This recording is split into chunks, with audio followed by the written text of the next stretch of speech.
కృష్ణ జన్మాష్టమిని కృష్ణాష్టమి అని కూడా పిలుస్తారు. ఇది విష్ణువు యొక్క అష్టావతారాలకు వార్షిక పండుగ అయిన కృష్ణుని యొక్క వార్షిక పండుగ గోకులాష్టమి. గీతా గోవిందం వంటి కొన్ని హిందూ గ్రంథాలలో కృష్ణుడు సర్వోన్నత దేవుడిగా మరియు అన్ని అవతారాలకు మూలంగా గుర్తించబడ్డాడు. కృష్ణుడు జన్మదినాన్ని జరుపుకుంటారు మరియు చీకటి పక్షంలోని 8వ రోజు అష్టమి నాడు జరుపుకుంటారు. హిందూ మతం యొక్క వైష్ణవ సాంప్రదాయంలో జన్మాష్టమికి సంబంధించిన ఉత్సవ ఆచారాలలో ఇది ముఖ్యమైన పండుగ. కృష్ణుడి జీవితం గురించిన సమాచారం మహాభారతం, పురాణాలు మరియు భాగవత పురాణాల్లో గుర్తించబడింది. కృష్ణుడు దేవకి మరియు వసుదేవుల 8వ కుమారుడు.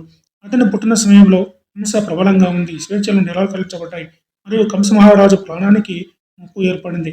కృష్ణుడు భారతదేశంలోని మధురలో జైల్లో జన్మించాడు. అక్కడ అతని తల్లిదండ్రులు అతని మామ కంసునిచే నిర్బంధించబడ్డారు.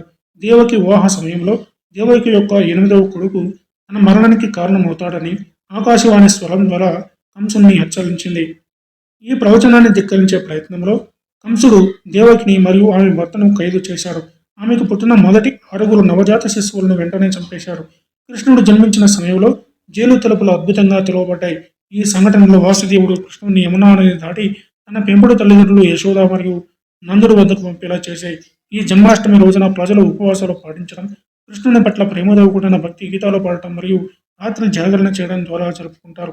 కృష్ణుని బాల్యం మరియు యుక్త వయసు జీవితం అంతా కృష్ణుని సవతి సోదరుడైన బలరాముడితో గడిపాడు.